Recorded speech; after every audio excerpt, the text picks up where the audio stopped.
Good morning.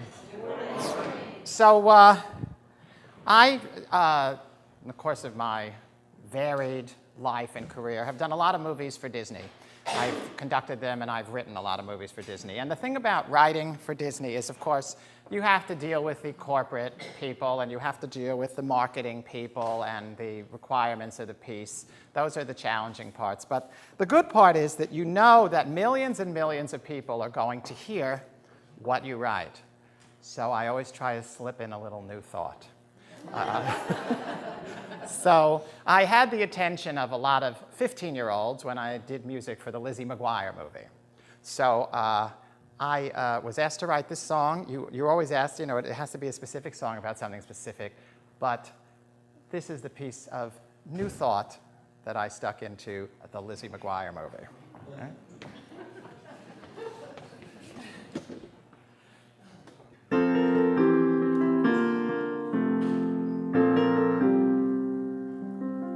You've been searching the world to find true love, looking in all the wrong places, when all of the time you've been blind to love. It's plain as the nose on your faces.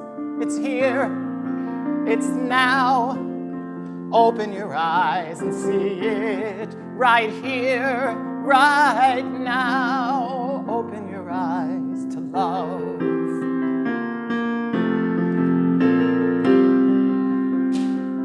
You've been down on yourself, thinking something's wrong, wondering why love has never found you. Don't you know it's been right here all along? If only you'd look around you. It's here, it's now.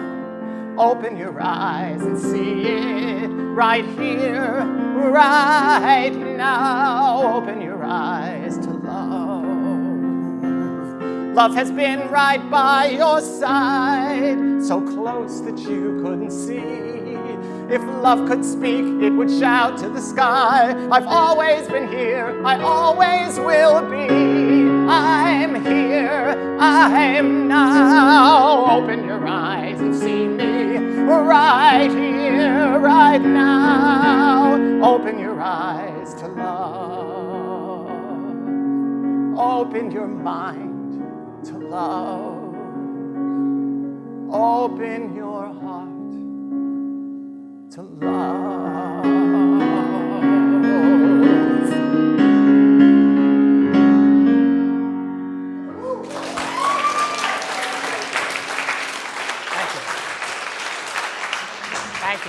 Thank you. Okay. This is my favorite metaphysical joke. A rabbi and a priest are sitting in chambers and they're talking about spirituality, and the rabbi looks up and he says, I am nothing.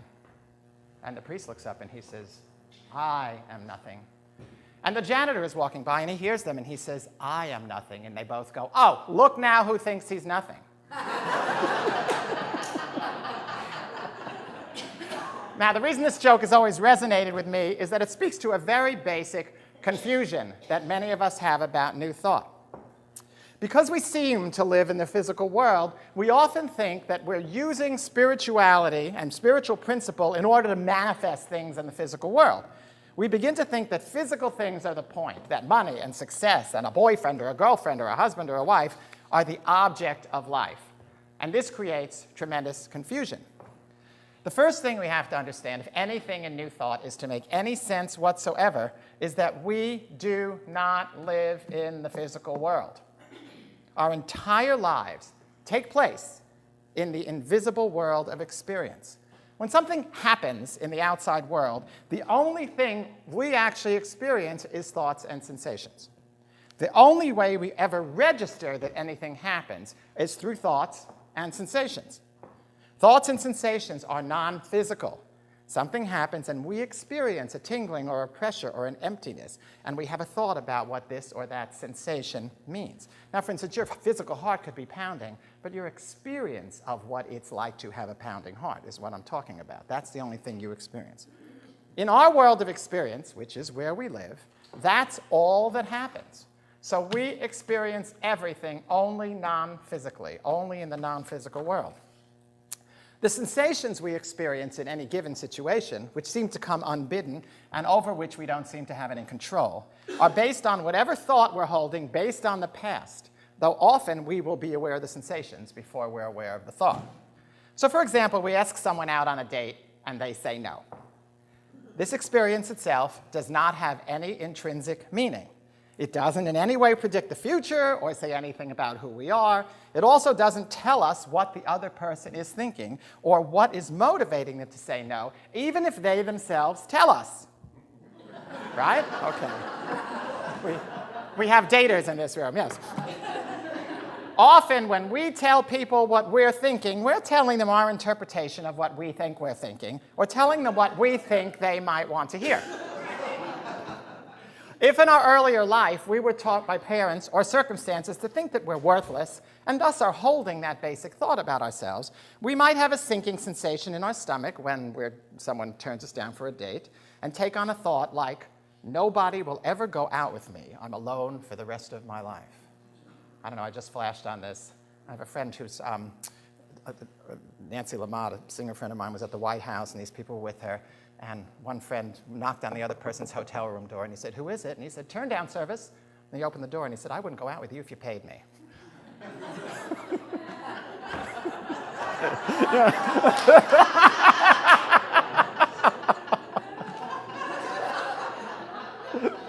So, if in earlier life we had a... It takes a while, doesn't it? Yeah. If in our earlier life we were taught by parents or circumstances we're worthless, we would have that potential reaction. Nobody will ever go out with me. I'll be alone for the rest of my life. If, on the other hand, we had experiences in early life where we lost things or were turned down, but were supported and seen and where things turned out well in the end, we might still have that sinking feeling when we're turned down, but the thought we might take on might be, well, they really missed out on something, or I guess they're not the right one. Something better is waiting for me. We also might not even have the sinking feeling in our stomach. There are as many permutations of sensations and thoughts as there are people. So something happens that is intrinsically meaningless. We experience sensations based on the past, which are also meaningless in the present. And we make up stories about what those sensations mean. And it is within this meaning that we hold our thoughts about the past and the present and the future. All of this happens inside of us. Contrary to the way it often feels, we are not these sensations or thoughts. Who we actually are is a neutral, invisible observer of these sensations and thoughts. The observer, like sensations, is invisible and is not located anywhere in physical space. The Buddhists like to say, if you ask, who am I? They will say, I am nothing, nowhere. I am not located anywhere, and I am no thing. So who we are is an invisible consciousness being aware of and observing our sensations and thoughts. Any meaning attributed to our sensations and thoughts is not attributed by the observer. It is observed by the observer. So I'm standing up here talking, and I'm observing that I have a tight throat, and my heart is pounding, and my hands are kind of shaking, and that I have the thought, that means you all hate me, and I'm going to drop dead in the next 5 seconds. That's what I notice about what goes on in me. So, if you would, close your eyes for a moment and see if you can experience yourself as a neutral, invisible observer located nowhere, experiencing thoughts and sensations rather than being them. Notice how you know you exist, that sense of I am that cannot be seen or located anywhere, but nevertheless is present in your experience. Notice your sensations. Is there any tightness or pressure or itching, hotness or coldness, a sinking feeling, a pain, whatever is going on? Notice it. Now notice if you interpret these sensations to mean something. When I am aware that I am the observer, I become aware that it's not that I have a tightness in my stomach and that means I can never be a success. I observe a sensation in my stomach, and I observe that I'm having that sensation and that I am having the thought that I can never be a success. That has nothing to do with whether I can be a success. Although this may seem like a tiny adjustment, it is in fact a very powerful and life-changing distinction to make. Okay, you can open your eyes. If we are unaware that we live only in our internal world of experience, and unaware that who we are is the invisible neutral observer of thoughts and sensations, then we may very well be afraid of many thoughts and sensations, thinking that they define who we are, and thinking that they will make things happen that we don't want to have happen. In fact, and this may be a radical concept to some, it doesn't matter what happens, since the only place we live is in the world of invisible experience. Many of us live in the illusion that in order to be happy and fulfilled or successful or okay, we have to achieve something or make something happen.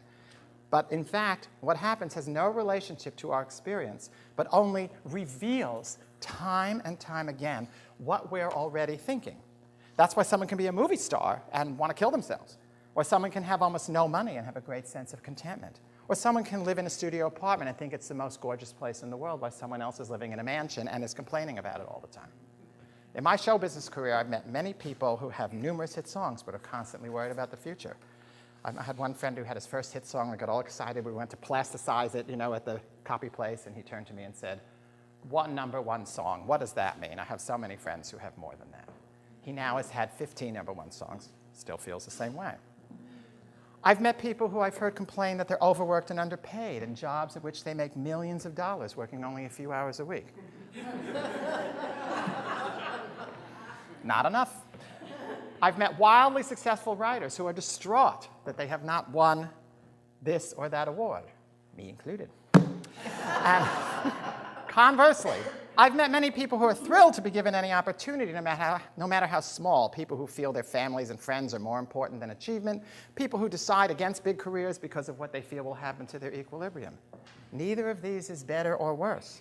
Often when we hear comparisons like this, we advocate positive thinking or gratitude, but this is not what I'm talking about here.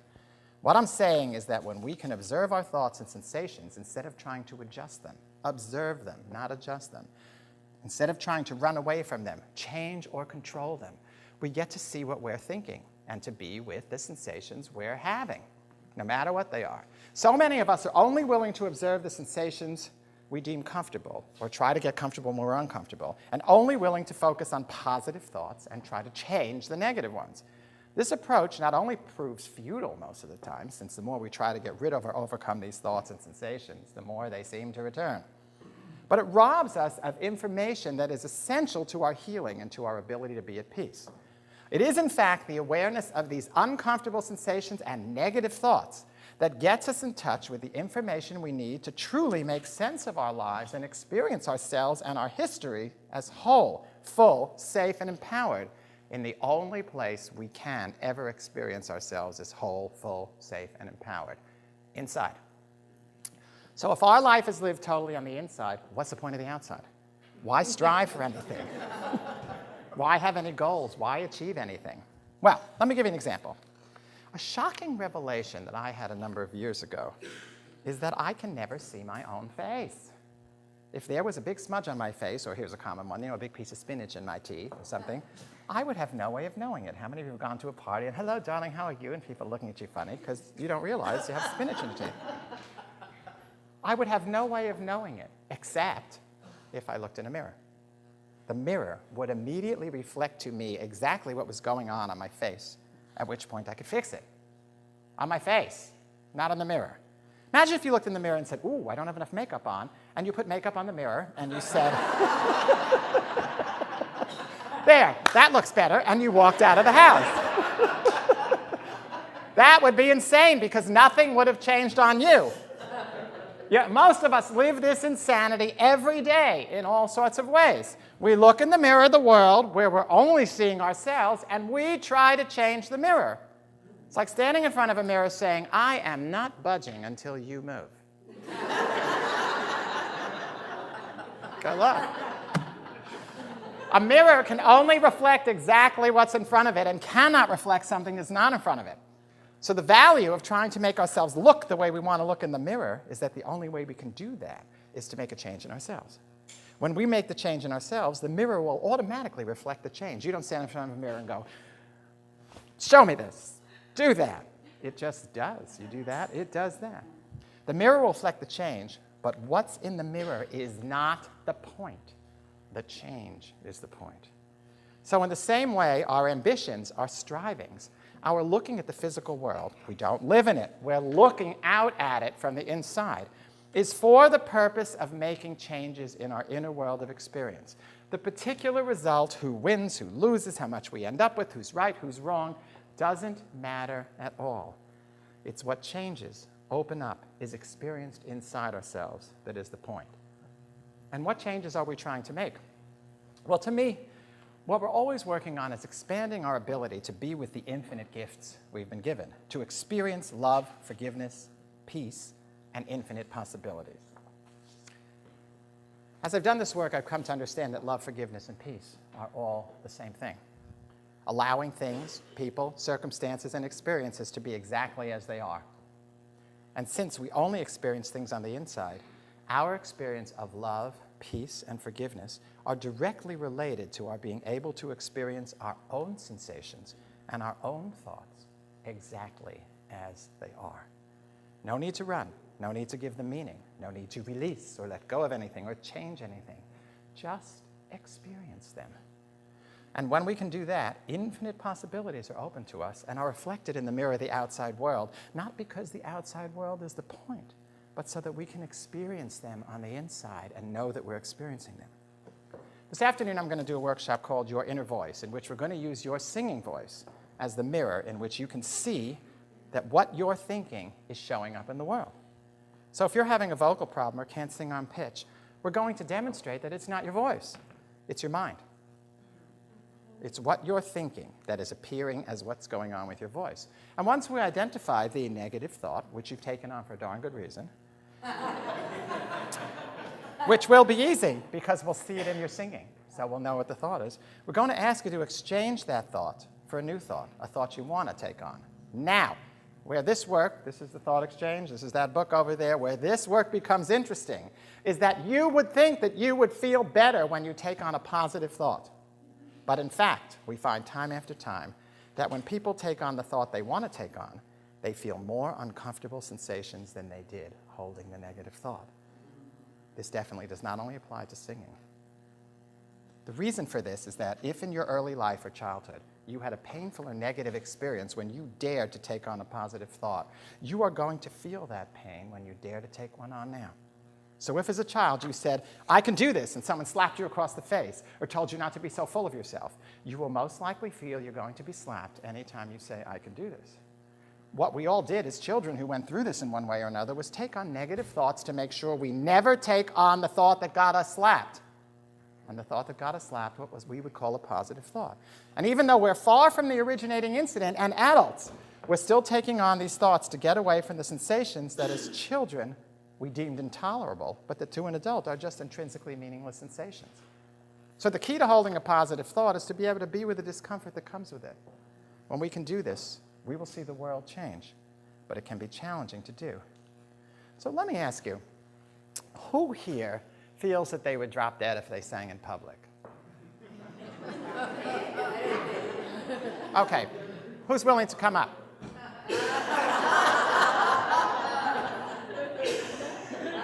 Come on. Would you drop dead if you sang in public? Good. Okay, good. Okay. What's your name?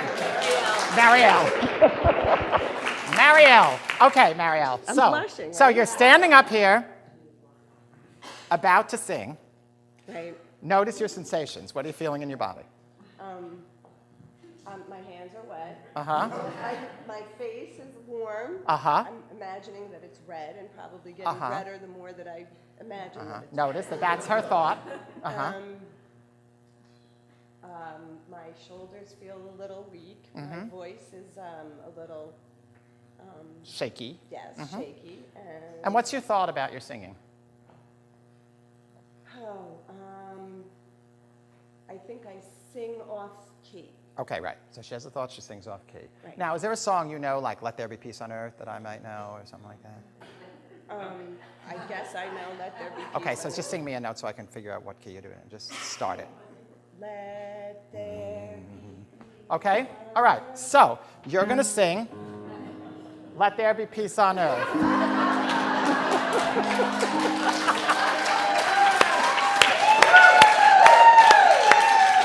Okay? Ladies and gentlemen, Marielle, you have a really tough, hostile audience here. You can see that. Yeah. Okay? Go.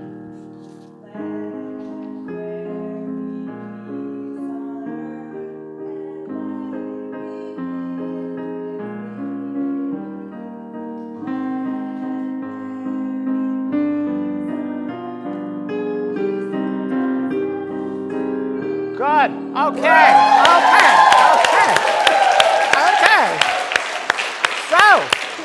So, I didn't hear no out of tune. That sounded pretty good to me, too. Right. Okay, how does it feel to do that? It feels good, and it feels really shocking. Uh-huh, Like my heart is kind of beating a little Yeah. bit. Okay, and where were you holding back? Where were you kind of, what was this that you were doing? Was I doing that? There was a little I bit wasn't even aware of, right, of there was a that. little bit of caution. Where was your thought that this isn't enough, that this isn't?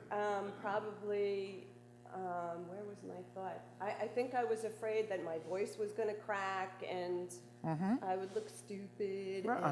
Right, and none of that happened. Right. Now, what I'd like to ask you is, what if you took on the thought that you are a very world-famous New Thought singer who happened to be in East Hampton for a big, party honoring your fabulous voice, and you deigned, through the goodness of your heart, to drop in on us pathetic little people. But you are here to deliver the message of let there be peace on earth and to help every one of these people out here, and that is your purpose. And so you're delivering. Notice what happens in your body as you think about that. I think maybe there's a little more pressure on me now. Yes, so where do you feel it in your body? Right. Now, but what I'm saying is, this is such a great circumstance. I love working in places like this because clearly there is no actual pressure because everybody's just here. But you'll notice that you have the thought there's pressure because you have a sensation. What is this? What's going on in your body that you translate as there's pressure? I don't know, my heart is a little constricted. Yes, My stomach is a Right. little Right. nervous. Right. My palms are So, sweaty. in order to really heal everybody in here, you have to be able to feel that. Or else you'll decide, I can't do this. So, when you go on stage, I remember I was getting this Lifetime Achievement Award, and Lucy Arnaz was presenting it to me, and we're both backstage pacing the floor because she has to go out and expound on my virtues, and then I have to go out and sing and talk. And she said, all right, thought exchange. She does this work with me. She said, what sensations am I having? She said, my throat is tight, my stomach is churning, and my hands are shaking. And just then the announcer said, ladies and gentlemen, won't you welcome the one, the only, the fantastic Miss Lucy Arnaz. And she went, I can go out there with that. So feel your sensations. Okay. They may escalate as you do it. So as soon as you start to teach the people, something may happen in your sensations. Okay. Just feel it and continue to heal all these people and really say to them and be talking about what's going on in the world and be talking about a lesson, et cetera, et cetera. Okay? Okay. Good. Feel your sensations. Right. That's the point. And if you think that Barbra Streisand isn't really, really, really nervous, I remember asking her manager, is Barbara happy being on tour? He said, David, happy, not a word we associate with Miss Streisand. So people who are, you want to notice, when you're people who are really doing this big time, it's not that they're comfortable. It's that they're willing to be that uncomfortable. When people say, I want to be successful, I say, are you willing to be that uncomfortable? So what you're practicing is delivering something that you have to deliver and seeing if you can be with the discomfort that comes with it. Okay, and tell me what I'm supposed to heal everyone? You're saying to people, let there be peace on earth. Yeah. You are giving everybody a message of healing. Okay? Tell them.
I know. Look at that.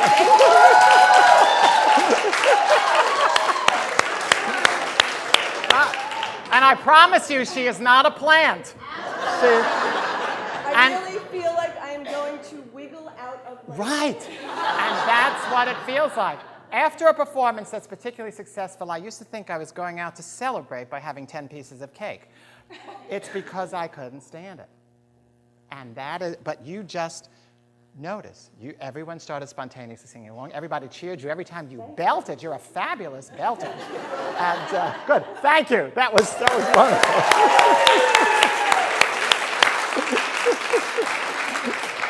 Okay. So this afternoon, we're going to do a whole class on this. So bring a song. If you have music, great. If you don't, we'll figure out a song we both know, and you'll sing it a cappella.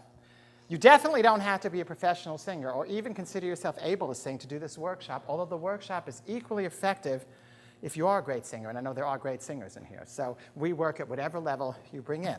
And when you get up and sing, what we'll be working on is expanding your capacity to be with your sensations, whatever they are, especially the uncomfortable ones, which you've been running from, sometimes for your whole life, and stopping yourself from doing things for your whole life. And when you can, I was hospitalized when I was 20 for panic disorder. So I know about, all this work comes from, because I couldn't function. The room would spin and shake and stuff like that. And I finally had to say, fine, the room's going to spin and shake. Do you want to walk across it? Spin and shake. And so when you can be with your sensations, you can take on any thought. And when you can take on any thought, the byproduct will be that you can see and experience the world differently. You will not only sing better, you'll be able to do things you've been afraid of doing because you'll be more able to be with the sensations that come with doing them. They're just sensations. And the deeper result will be that you will experience the growth and change you really desire inside, which is the only place you truly live. So join me this afternoon, take a half hour, come back up, we'll do it. Take the risk. Nobody has to sing if they don't want to, it's up to you, but you'll want to. It's always a joy being at this place. I loved it last time. I loved it this time. You people, you have a great congregation. I'm so glad to see your bigger space filled to the brim. And I'll be here afterwards. I have books about what I teach. It has a lot about singing, but it has a lot about other things. It's called The Thought Exchange, Overcoming Our Resistance to Living a Sensational Life. Sensational. You were sensational, and probably still are. So I'm going to close with a song. This is a song, it's a poem that probably most of us learned in high school or in junior high school. And I went, oh, that old thing. And I came back to it, and I realized, having the experience of new thought, that this poem really, if you talk about what it's saying about living on the inside, it's really moving to me and valuable. It's Rudyard Kipling's poem, If, which many of you may know, and I set it to music.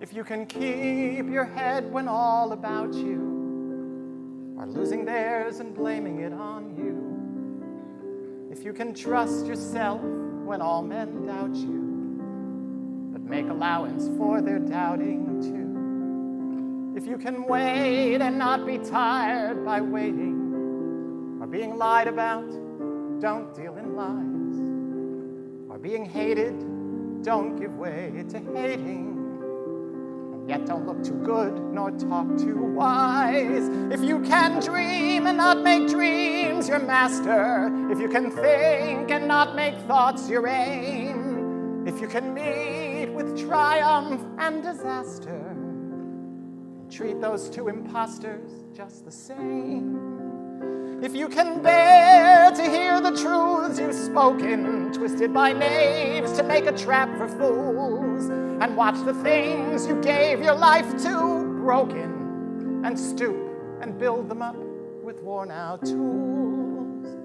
If you can make one heap of all your winnings and risk it on one turn of pitch and toss, and lose and start again at your beginnings, and ever breathe a word about your loss, if you can force your heart and nerve and sinew to serve your turn long after they are gone, and so hold on when there is nothing in you except the will which says to them, hold on. If you can talk with crowds and keep your virtue, or walk with kings nor lose the common touch, if neither foes nor loving friends can hurt you, if all men count with you but none too much, if you can fill the unforgiving minute with 60 seconds worth of distance run, yours is the earth and everything that's in it, and which is more, you'll be a man, my son.